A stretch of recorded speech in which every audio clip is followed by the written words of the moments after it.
All right, check. We around. I'm back. This time I'm live in studio. I ain't on some. I had to get away from the Zoom shit, man. That shit was killing me a little bit, man. I missed the feeling. I missed the feeling of being back in the actual studio, man. This shit make me, I get more comfortable in here, man. I feel more in my element and shit. Like, yeah, sure. I'm here. I'm in an empty studio, man. I ain't got nobody working on me today. I've been running around. I ain't used to this shit. I'm used to having somebody running the camera, somebody in the back. I got the rap snack people. But it's just me today, man. We had some weather issues and shit, but people couldn't make it. But I'm around, man. I'm always gonna be around. So once again, I'm back. This is Tapped In with Time Flies. I ain't gonna say which episode because when they come out, they come out. But it'll be coming out real soon. So when y'all hear this shit, it came out. But I'm here for the most part, man. Once again, I want to shout out to everybody that's been listening, that's been subscribing, that's been supporting me throughout my journey with my solo series. Once again, shout out to my guy, Big Fendi. Of course, the series is always sponsored by Rap Snacks, so shout out to James. Master, shout out to folks over at Rap Snacks. We're going to have a new little baby joins in soon, so get with me. And I'm here, man, I'm tapping in. I got another guest, man. Like, it wouldn't be, like, if y'all looking for any episodes with me on some dolo shit, like on some solo, y'all probably going to get that because, like I said, I owe it to my city to just really to tap in with some of the people I feel like is really moving around and doing something positive and making a name for themselves. So when I start to hear somebody's name too much come up in conversations and stuff like that, it's like I gotta reach out and I gotta tap in and see what's up. So I'm here with my guy Bang right now. Bang, what's good? What's up, man? Appreciate you having me here, man. Philly got support Philly, man. I'm glad you're here bridging the gap for us. Yeah, definitely. People on our way up. For sure. I be telling people all the time, we need I'm humble at the same time. I'm humble, but we need people like me. I gotta make sure I don't curse in this episode too. Tierra Wack told me to watch the cuss word. You know what I'm saying? Shout out to Tierra.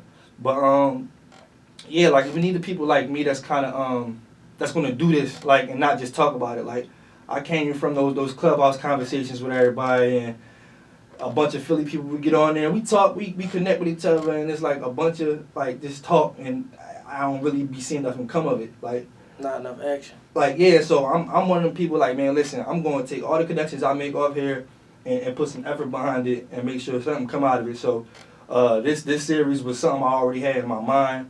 Then it was like, why not just do it like this? You know what I'm saying? Why not just have people from the city first and foremost come on before I start expanding? So I got other people lined up, but they ain't from Philly. You ain't getting known like the first 10 episodes. I'm not going to hold you. Like, so I got some people waiting, but I'm like, nah, I'm making it a priority to tap in with the Philly people first. So Bang was one of the people that kept coming up in the conversations. And I'm like, dog, I gotta go check them out, man. People keep bringing them up. So shout out to Kim. Kim brought you up. Yeah, shout out to Kim. That's my dog. Yeah, that's like my new secret weapon. Kim's sturdy, man. I tell her all the time. I just talked to her yesterday. And she was like, she hit me up about something and stuff, but she's one of the people I connected on Clubhouse too. Like, we connected on there, and it was like, since then, it's been like with some genuine, like, you really know, like, people really be genuine, man, when you get past all the internet stuff and all that type stuff. We need them patriotic people that's just so, like, pro-Philly. I feel like we lost a lot of that, or, like, people felt as though, like, it wasn't really worth their time. And I feel like we getting back to a space where, like, people feel like it's worth it again. Exactly. And I feel like it started with us, like the people like the Kims and me. Let me make sure my fucking. You said you can hear me through the mic, right? Yeah, I can. All right, because I don't see my levels going up. I'm just trying to make sure we straight. But if not, I got the camera audio. But yeah, so we needed people like Kim, like I said. So she one of the people that too I had to make sure I connect with. And she gonna be up on one of these episodes too one day when she stopped telling me she doing this and that. But I know she a busy person, so it's all good. And like I said, and Wallow, I had Wallow on the previous episode. And he spoke, and he was like naming the people that he kind of be rocking with behind the city. Like, it was a lot of people, but it was like when he did the short list, it was like you came up. So I'm like, all right, it's like the third time. Let me reach out, man. Let me reach out and see what's up. I'm humbled by that, man. I appreciate that, man. When your name go places you ain't been, that's a good thing. Yeah, so just know that them people speaking highly of you, bro. Like behind, like I don't know, like I know you probably got a relationship with both of them, but that they actually like, your name's coming up in those conversations. So people definitely put more eyes on you. I mean, I'm heading in the right direction. But speaking when we started, like, so we talk about I was tapping into your music and everything, and you released a tape in 2018 called Project Stories, right? Yeah. Was that your first project? No, that was probably like Honestly, that's probably like my 6th or 7th project. 6th or 7th? Yeah. Oh, you out here just dropping music? Yeah, because it's like, for people that like, you know, like Apple Music and all the like DSPs like really just became like super duper popular like probably like in the last 2 maybe 3 years. Mm-hmm. So before that, like a lot of my music was on like Dat Piff, Spinrilla, my mixtapes. Like that's when the mixtape apps was really. When I started out, the mixtape apps. Mixtape, you on my mixtapes and stuff like that? Yeah, so like my last real projects was on there, and then I went SoundCloud for a while. Mm-hmm. Like I wasn't really attentive of like putting my music everywhere. Mm-hmm. I was just stuck on like whatever the popping area was, like app or website, whatever the case may be. Mm-hmm. So now when the apps came out, I was just dropping singles and just staying in the studio. Mm-hmm. So now like I'm about to start releasing more projects on all the DSPs. All right, cool. I was looking it up, and I'm like, I seen that came out in 2018. So, how long have you been like rapping for, like as a whole? Like, how long have you like Since been rapping 2014. for? And you been taking this like seriously like ever since?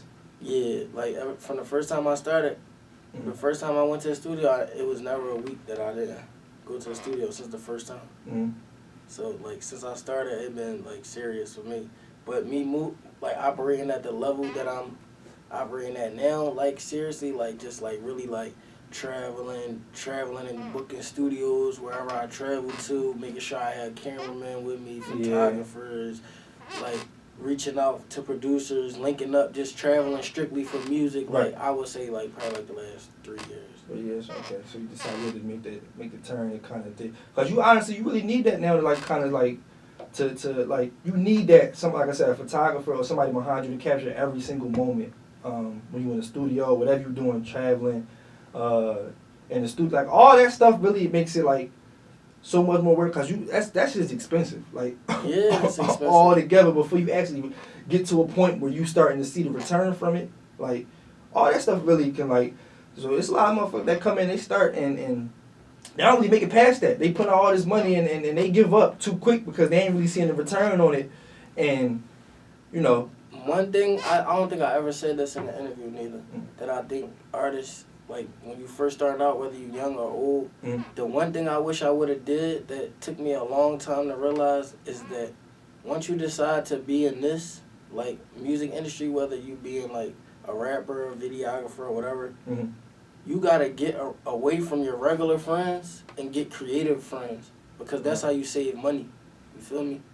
If you around other creatives that's just in it for the creative process, then you might run across a guy that know how to work Logic or Pro Tools, and he'll record you at home. So now you're not spending money on studio time. Exactly. You might have, or your friends can learn, but we all know somebody, that's harder to do. Than somebody that kind of know what they're doing already. Yeah, that's already just in it for the love of the being creative. Exactly. You feel me? Exactly. So I just hung around my regular friends for a long time and never opened my door to other creative people for a while, for a long time. And that will cost you a lot of money too because you ain't building no relationships. Exactly. So everybody is just on business time. You feel me? It's business. You want what I have to offer, this what I want to get paid. You feel me? Exactly. I'm glad you said that too because a lot of the time, and then it's like your friends, you try to put your friends, because they around, so you kind of want to have them doing stuff too. Like, so, you know, make yourself useful. You know what I'm saying? In a sense, like, you know, everybody gonna be doing something or playing a part in some type of way. And they not as dedicated because them niggas, they don't want to learn Logic for real. Like, damn, this ain't what I want to do. Like, it's I'm not doing their dream. Exactly. I'm doing it because I'm here to help you out. But you, like you said, like you really got to branch out and kind of make those connections. Well, a lot of people will take that in a negative way too. Like, they'll think that like, oh, you know, some niggas feel away. Like, you ain't around as much because, you know, you with this guy that you met over here a year ago, and you know.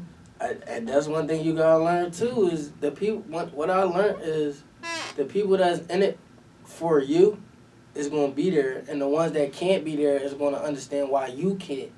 But the people that get an attitude and huff and puff and feel away, they wasn't never in it for you because if they want you to be happy and doing what you're doing, then they not gonna be upset when you're not around. If anything, they'll come to where you are. Exactly.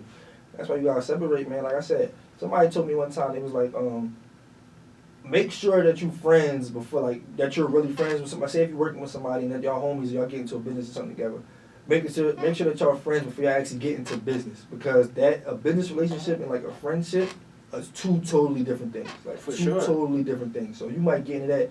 And you know, we homies, like I love you, and ain't no love, like you say, you know, you my guy. But when it comes to the business side of shit, like I ain't really seeing eye to eye with you. You know, we ain't really on the same type time, so I don't really see this working out, and that could kind of ruin like some friendships and shit too. So I would say that make sure like whatever you're doing when you get into business with your friends, make sure that y'all actually friends, like, and it's not just a transactional type relationship. That's also important to know too. Like, so that was one of the things somebody had passed me some game, and I just like putting that back on people. No, that's facts though. That's real shit. So what actually inspired you? You said you've been rapping since you was got several projects. Like, what inspired you? Like, who inspired you? Like, honestly, I'm like a walking iPod. Uh-huh. So like, growing up, like prior to I was probably up to like 21. Like when phones came out with like headphones and iPods and shit, like it was glued to me. So like, I just listened to music all the time. So like, I got in trouble. And I was on like house arrest for a whole year, so it just became like, you know, you run out of things to do, so it just came to that, and then it was like, man, when I go outside, I'm gonna go to the studio, and like I really went to the studio. I booked the studio session. Like I called a homie that I had at the time. He rap, like he really rap. So I'm like, if I book studio time, you gonna do a song with me? He like, man, you ain't gonna rap. I'm like, no, real rap. If I book the studio time, like you wanna get on the song? He like, yeah. We went to the studio. I did the song. It was to Yo Gotti and Snooty Wild. Yeah, yo.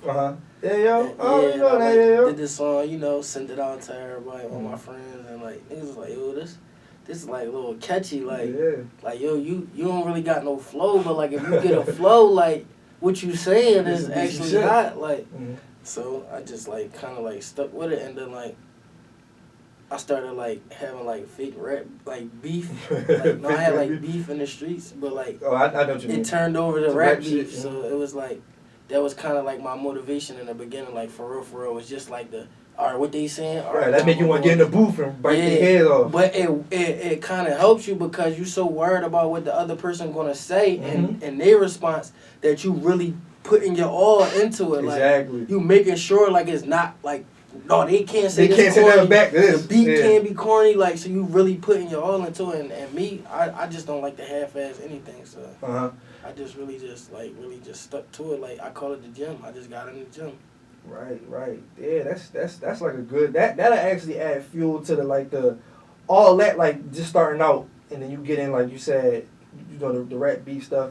That'll really put the battery in your back too. It's like, no, we want now I'm motivated as ever. Like I want to make sure, you know, we, like I said, them niggas ain't coming back. They can't say nothing back, and we, you know, we win this shit. Like, so that's something too. Like, so do you got any like anybody in particular, like rappers or like somebody you grew up listening to that was kind of like you kind of see yourself in, like Jim music? Jim, that's my favorite rapper. I just tweeted today, was it, or yesterday, that Jim been going crazy.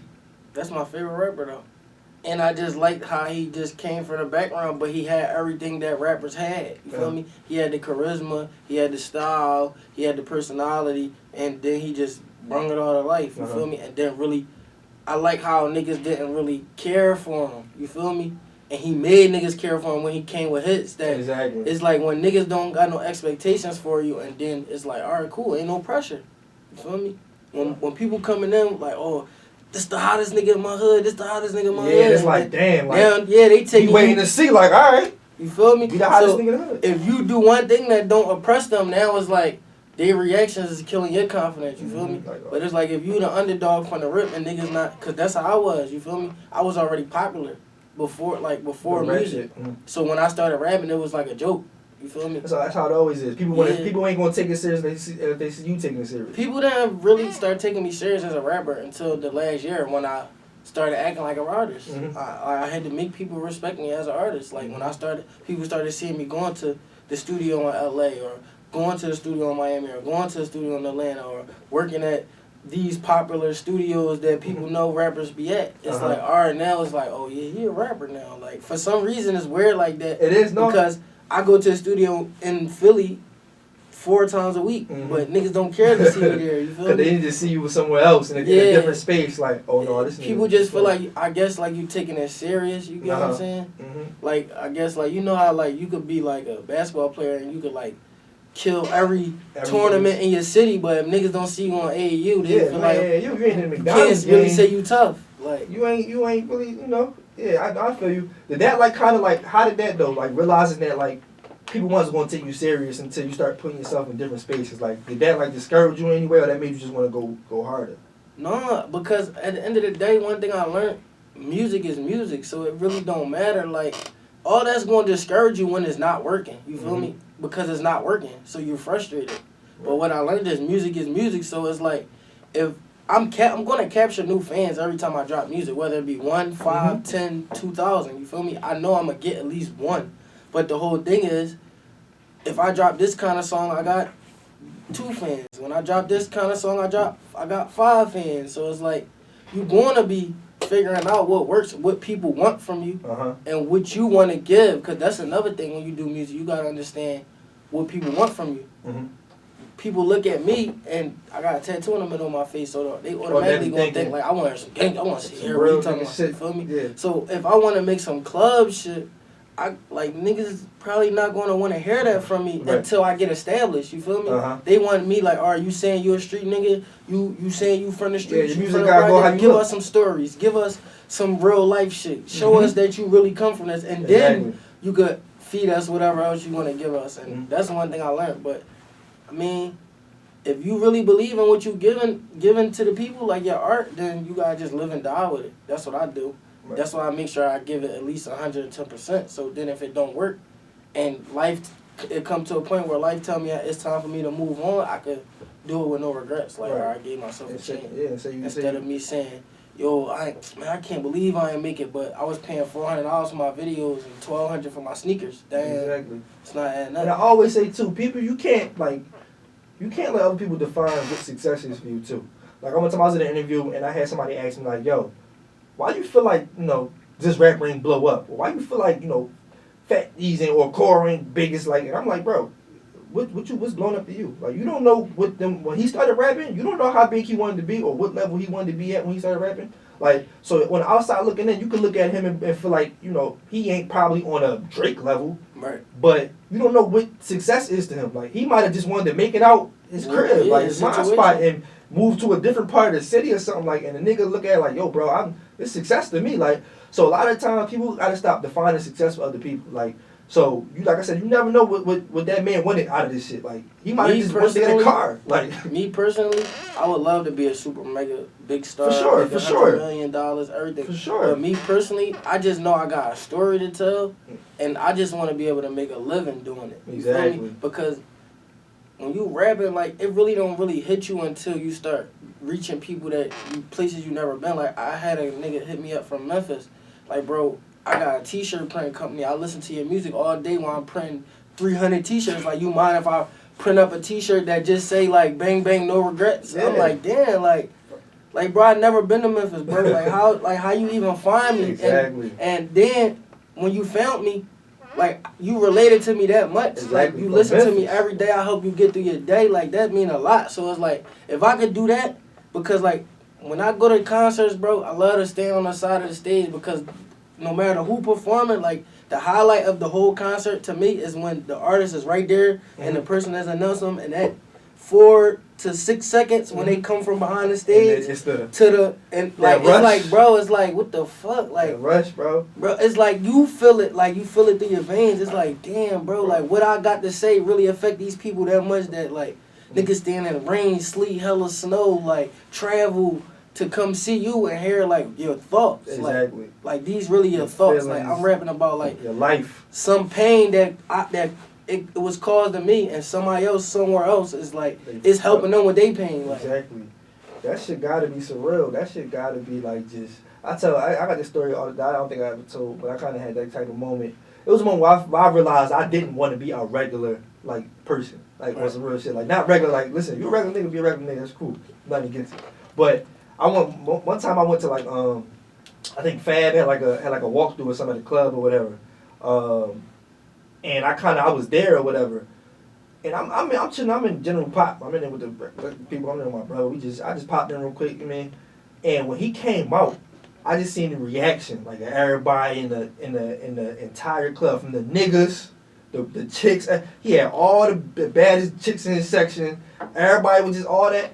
And I was like, bro, I'm standing there in the crowd with the regular people, like, looking around like, yo, I'm not supposed to be here with these people, yo. Like, it be like that, man. Honestly, that like for real, like when I really like really like knew like rapping was serious, cause like you watch niggas come up from afar all the time. You feel me? You watch niggas first videos on YouTube, and then they get signed, and then 2-3 years later they super lit. Like, but like me personally, like seeing Rock, like PNB Rock, like he from my neighborhood. Like we went to elementary, middle school, high school. Like to really like see him like go from like up with us every day on the block every day to like that nigga first car really was a Bentley. Like superstar.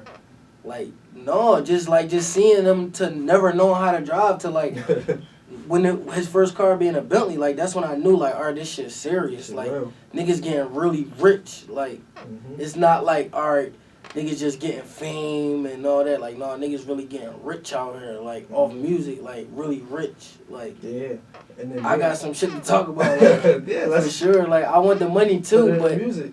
Yeah, like, I don't know. I just never really was in love with nothing for real. Like, the only thing I honestly could say I ever was really in love with was, like, being outside, like, running the streets. Like, so, like, to find something, like, I played sports like everybody else, you feel me? Football, basketball, but whatever. But I never had a passion for that shit. Like, I just did it because if I'm in my neighborhood and 4 niggas is going to football practice every summer, I'm gonna want to go. You feel me? Just to be with who I'm hanging with. Like I don't want to be away from them for them couple hours. I don't want to be away when niggas playing basketball. So mix too. Yeah, and I was good at it, so it was like it was cool. But like when I started doing music, it was like, damn, you could really like it's really therapeutic too for you. You feel me? Because it's like you might have something you want to say to a person so bad and you don't know how to, and you put it out into the world. You feel me?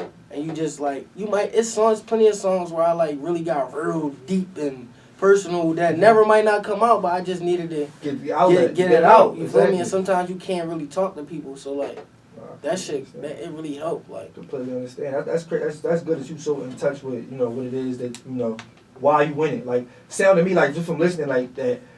Like you love making music, but like the money shit, the money aspect of it is secondary. Like this is something you really like doing. Like I like being in the studio, like you said, putting this shit out, and it may be a song that niggas never hear. You might never hear this shit, but it's therapy. Like a lot of people don't look at it like that. They get in it for like niggas like the quick. I'm gonna get in there. I see this nigga just made this much money over here, so I'm gonna do this shit to make this much money, and you don't see the same results because your heart ain't in it, or you really ain't putting forth the same effort.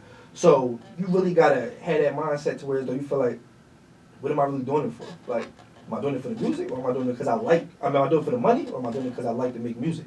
Like, and a lot of people don't really have that they can't really differentiate the two. So, and you hear it in the music. So, I do it because I love the music and I see the opportunity in it, and I just don't see me getting those type of opportunities with none of the other skills that I have, you feel me? And it's for the wrong ones. Exactly. So it's like, you feel me? If I can do this for a year or 2 years and invest in myself for me to get a big payout, to never have to do nothing outside the lines again for the rest of my life, why wouldn't I do that? Exactly. And I get to do something that I enjoy. Like, it's not like a fad for me, you feel me? I'm invested. Like, this is my life. This is my livelihood. So, like, I really take this seriously. So, now, I want to say, I was listening to your project earlier that just came out, Public Enemy #1, right? Just released, less than a week? A couple days ago? Less than a week. Yeah, make sure y'all go grab it, too, Public Enemy #1. Yeah, make sure y'all go stream that everywhere, man. Public Enemy #1. Draco's video out now on YouTube. Yeah. We getting a video to 1 a.m. in Atlanta? Yeah. We're going to need that. That's what I want to talk about. That song, I'm listening to this shit. I had to run this shit back earlier. I'm like, yo, this nigga crazy on this joint, yo. So talk a little bit about the project, like just the creative process behind it, and just what it went into, like, just the whole project. Alright, so probably like around like I'm gonna say like 2 years ago, I had Rug came back. Rug Batcave Studios, he came back from Kansas City, so basically like I was just like bouncing around different studios, so it was like that's why I actually started going to the studio when I first started rapping, you feel me? So like when Rug came back, it was like, alright, cool, I got a home again. So it was like 2 years ago, we really just locked in like 3 times a week, every week we in there, Monday, Wednesday, Sunday, you feel me?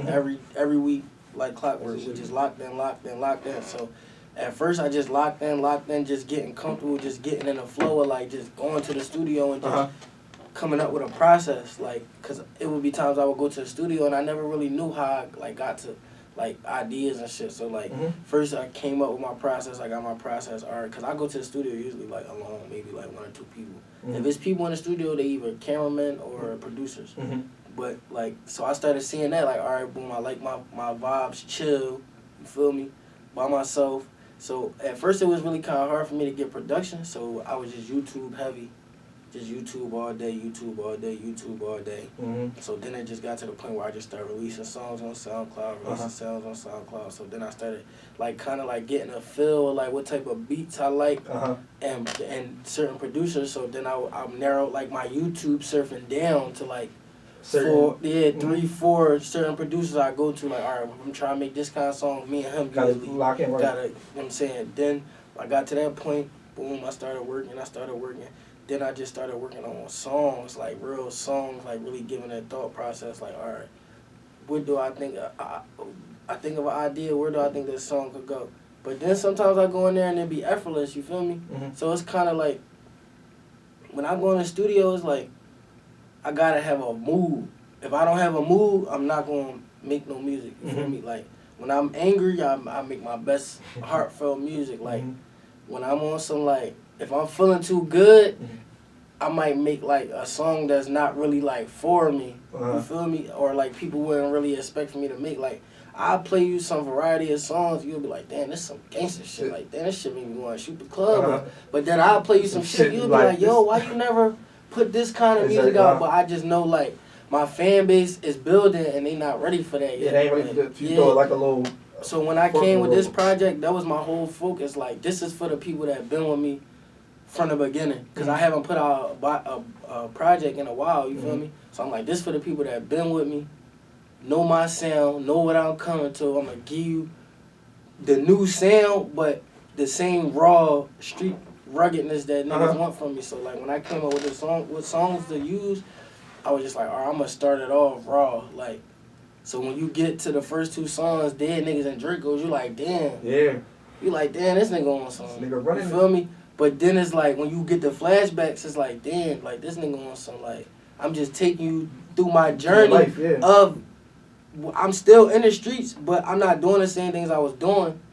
And I'm on some rapper shit, and I'm just looking back like, damn, look at everything I've been through, and I'm still working. But then when you get to MJ, it's like, yeah, nigga, I'm from the hood, but, like, this my shit, you feel me?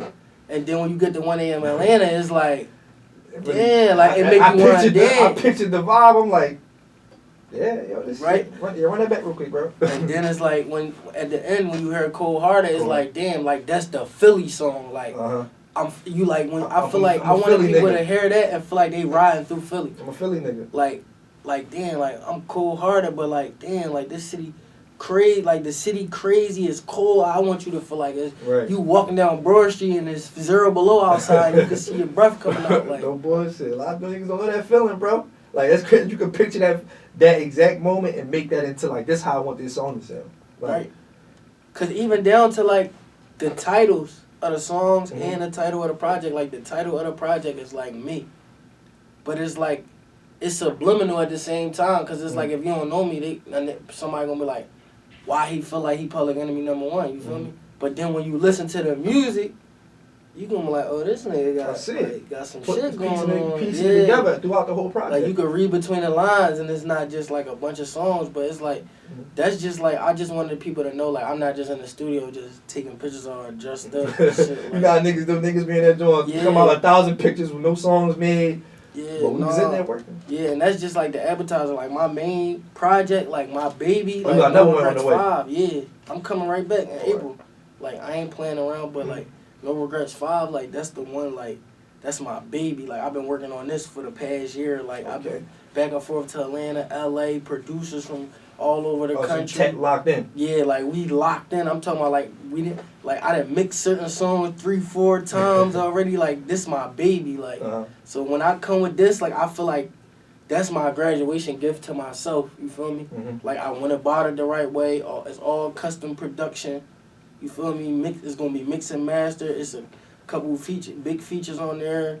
Well, it's one so far and one we working on, but it's gonna be nice, like, and it's gonna be quality layout, nice videos. Like I'm really like go all out. Like this is my graduation gift to myself, and this is my ticket to the next level. I feel like I want to blow up. You feel me? Of course, but I feel like if I don't blow up, it's still gonna take me up to the next level. You feel me? Exactly. I feel like I'm gonna officially be in the industry's on the industry's radar after this project for sure. It's the fact that you're not even thinking about that when making music too. That's a huge key too. Because now you feel like you in the studio not making music that's for yourself or sound like you and it's not authentic. So like this was for me. Yeah. Public Enemy #1 was for me. It sound like this No Regrets 5 for you too. Like no regrets. I ain't gonna hold you. I'm gonna play you some music before we leave. No Regrets 5 is for them. Oh, it's for them. It's for them. Like I need to hear that shit. Then. Because this is like I don't want to hear nothing else after this. Like when I drop this shit, like I need you to like I need them to be on my line. Like you feel me? Shake that shit up. So now, so you said you had features on No Regrets 5. So I see you only had one feature on Public Enemy #1 was Black Poppy, right? Feature. So we went into that. What made you not want to just go grab, because you had like Leaf World on the previous project and stuff like that. What made you just want to just go, I'm gonna get this Black Poppy on this one and then? I'm just like an organic music person. Like all the people that I got songs with. Not saying I can't just do like link up with a nigga and do a song if he hot, but all the songs that I got is all genuine relationships. Like I knew Leaf way before we ever did a song, like, you feel me? Like, when he was just a young boy, you feel me? Because he younger than me. So, he probably, like, 4 or 5 years younger than me. So, like, I knew him just hanging around my man and his little brothers. Like, so, when he started rapping, he was, like, telling me he hot and all that. Like, I'm like, come on, we're going to get in the studio. So, when he got popping, it was just like, yo, to him, it was like, yo, it's overdue. You feel me? But me, I just like it when it genuinely come. Like, me and Black Poppy, we met one day at the studio. A mutual friend introduced us. We ended up doing a whole project together in like 2 weeks. That's probably about to come out in the summertime. Oh, shit. Then, like, yeah, like, then we had just good chemistry, you feel me? I got IDK Mirror on No Regrets 5. Like, just a good friend. Like, Mirror, we been around, like, lingering around mutual people. You know what I'm saying? We got in the studio. It was natural, you feel me? Because we already comfortable. We not worrying about, like, what each other going to think, what we going to say. It's like, we in here, that's my guy. Play the beat. You like this? All right, cool. We going to talk shit, smoke, whatever. Catch a vibe. Yo, you like this? All right, look, let's swap this. Like, we actually got, like, we going back and forth on the hook. Like, it's crazy. Yeah, I got, I don't know if you know Kobe from Southwest. Oh, no, Kobe, yeah. Yeah, I got Kobe on there. I got Sean Sloan on there. I know Sean Sloan, too. I got ESTG on there so far. G popping right now. Yeah, we got a smash. The streets gonna go crazy over there. Yeah, man. The streets gonna go crazy. Listen, man, they gonna hear this shit and be like, we need that shit. Fuck April. I need the video. I need the video on some Meek. I'm a boss shit, like no bullshit, bro. I'm trying to bring Heavy Geno's vibes. I'm trying to bring the whole Philly out, like, you feel me? Cause I basically got a relationship with everybody. My whole key to shooting a video is everybody else's relationship. Exactly. You feel me? Because all the key players in the city, I'm cool with mainly everybody. You feel me? But it's just like everybody's relationship. Yeah. So I'm just trying to make it safe, fun. Exactly. You feel me? So even but if it's something like that, I feel like, you know, people will be more reluctant to come together and support. Listen, we all rock with Bang, so we doing this for him. Like, we out here, you know.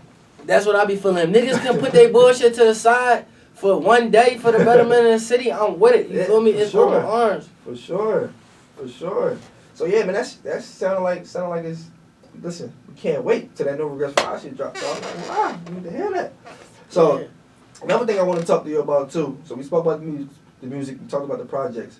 Now let's talk about the Clubhouse thing that went on a couple months ago with Meek in his room when he started his room, and it was for like a chance for anybody to have, I guess, like some grievances with him or whatever, come to the stage and speak or whatever it was, or whatever was being said at the time. I was in the room, so I heard what was going on the whole time. And you was one of the people that a lot of people took away from that conversation because you was speaking up. Like, you was like being the voice of like the artist that, like, I guess, like, didn't have a relationship with him and wasn't able to say certain stuff. So how was that, like, being put in that situation for you and just speaking for like other artists? I was happy to do it, honestly, because I knew everybody from both sides respected what I had to say. So like my phone was like blowing up. I was on there before like, I even Twitter, got on. Like I'm at the talking same about, time. like people didn't realize that room started at 4 a.m. Yo, that joint ain't stopped till like. So I was actually woke up out my sleep like, yo, get on. That's so when I got on, like, I was actually happy because I understand both sides, you feel me? because I'm a underground artist, you feel me, in Philly. No matter how my Instagram look or whatever the case may be, I'm still an underground artist. I haven't sold no records. I'm not on no publications and none of that. So I understand the niggas in the hood. My mentality was just bigger than the hood. But I understand Meek's standpoint too, because if you go outside of Philly, if I'm in Atlanta and he's in Atlanta, I can hit him up. Exactly. If I'm in LA and he in LA, I can hit him up. If I'm in Miami, but me personally, I'm going those places on my own. Right, and it just so happen to be there. It's not a lot of artists that can do what I do. You feel me? Not saying that I'm doing anything special, but I just know there's niggas out here doing shit that I can't do. You feel me? So I know the average rapper in Philly is not leaving Philly. They either don't have the money, they don't have the mentality, or they don't have the guidance. Exactly. So what I was trying to explain to them, like, bro, you can't always be mad at people. This is what I wanted to tell Meek. Like, you can't be mad at them for not knowing the other side of the curtain. You feel me? They don't know that when you give somebody a contract, it's something called a counter offer, and that is not personal. That is not me projecting how I feel against you. It's just business. It's business. I'm going to always try to do what's best for me in business.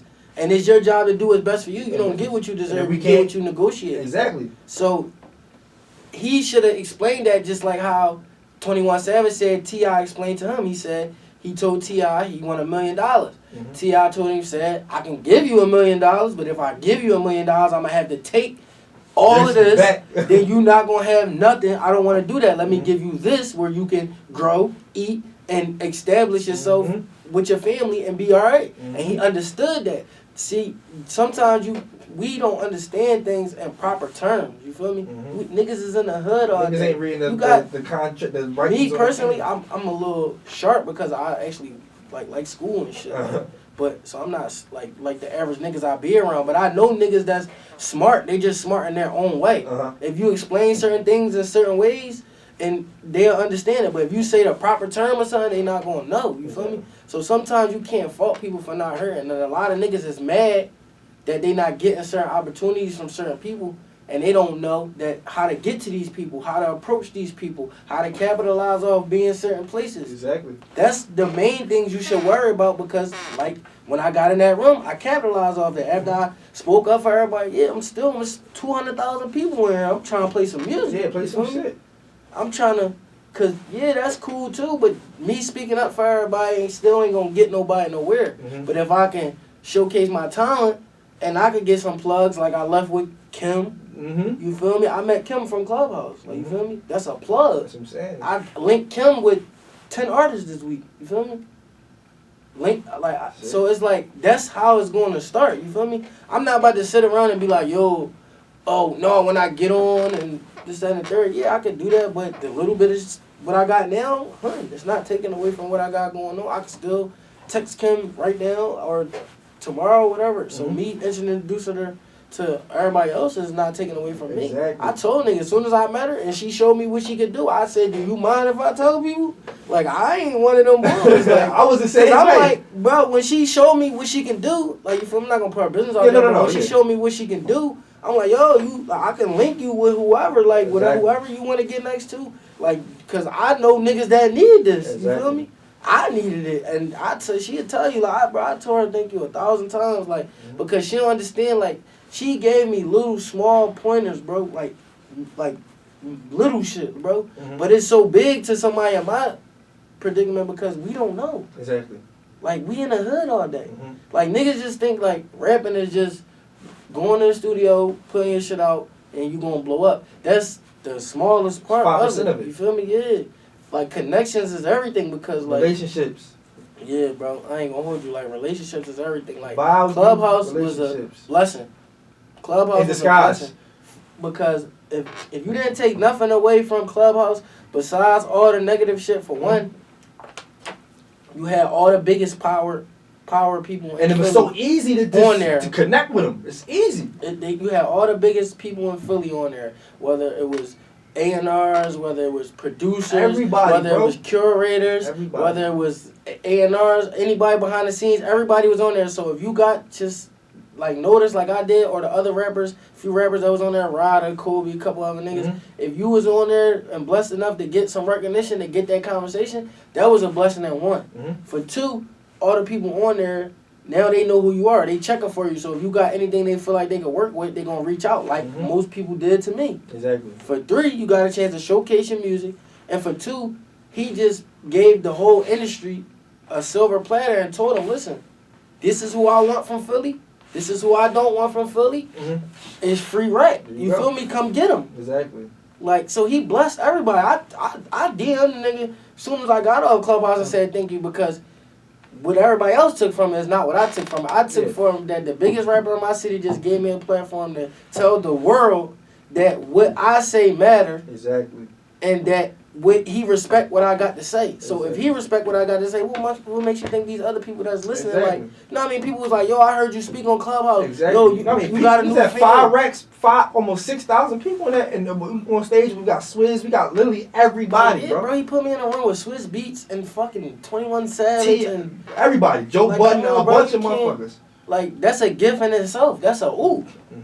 That's a oop. I had label people calling about me, like, yo, who bull, like, you feel me? That's a hoop in itself. Wallow, he do a lot of shit. He posted my song on there, like, he fake leaked it, but he you know what I'm saying? He had a couple people reach out to me, like Kim do a lot of things for me, like I ain't gonna lie, bro. That's why I said it's the energy. It's shifted because people is just doing more.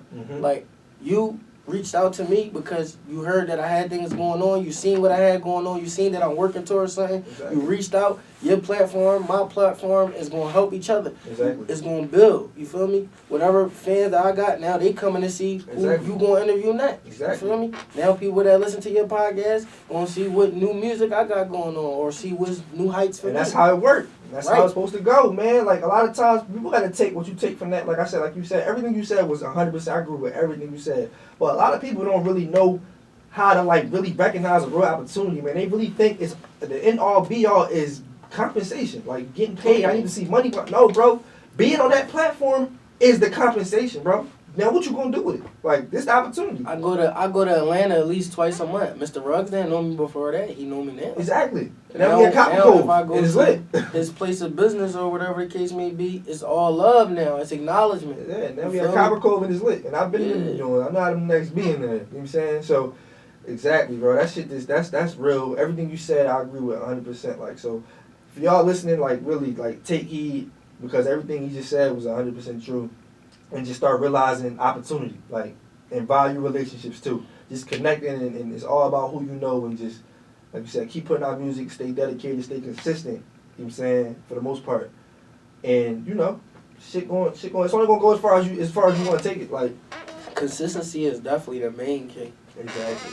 Because, like, one thing I always told myself and took pride in was, like, I didn't do everything the right way the first time, but I knew I wasn't going to shortcut or shortchange myself on my craft.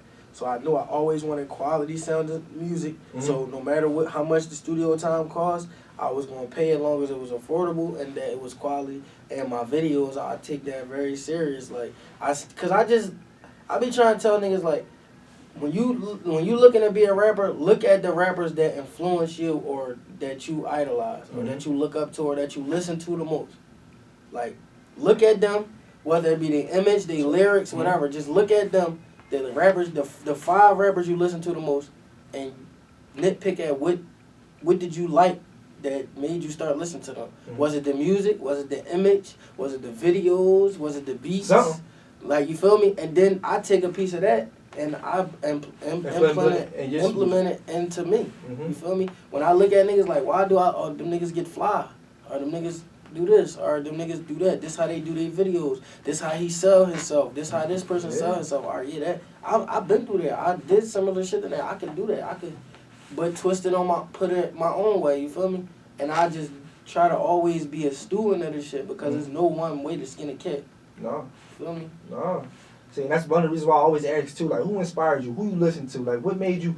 Because when I somebody name somebody. And I kind of see, like, all right, let me see how I see this person in that style. Like, or how, you know, now I kind of see, like, all right, I can see it a little bit. Like, so it's one of the reasons why I do always ask that question and stuff. But everything you said, bro, I'm agreeing with everything you said. Like, there's a lot of people who's got to take heed and really take everything what you're saying for what it is. Like, because you're not telling you wrong. It's for somebody that's in it, that's doing it actively, like I said, it's only his trajectory is only going up. Like I said, your name is being mentioned in all these rooms, like you said, these places, and it's not happening by accident. You know what I'm saying? So, once again, man, like that was. I just want to say I appreciate you for coming through, bro, and giving me the time. I appreciate you for having me. You showed me this nice building. You might see me in here. Oh yeah, I might say, yeah, tap in, man. Like I said, these some good guys, man. We about to put some rap snacks in this building, though, man. They ain't got no black. We about to put rap snacks in here, man. But yeah, like, once again, I appreciate you for coming through, man. We're gonna keep tapping. Then just let them know for the people that don't know where they can find you at. Yeah, you can find me on Instagram at BangBangSG, no underscores. You can find me on Twitter at BangBang_SG.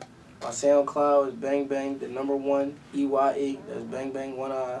You can look me up on all DSPs, BangBangSG, YouTube, BangBangSG, Audio Mac, BangBangSG. Like, BangBangSG, just Google me. You can find me if you really want to find me. Definitely. So, yeah, make sure y'all get that Public Enemy #1 that just came out. Keep. Stream it. Like I said, that 1 minute Atlanta, I need that video for that shit, bro. No, for sure. So make sure y'all stream it, man, and keep tapping in. Like I said, I'm here, I'm around until I'm back next episode. And, you know, that's how we gonna do it.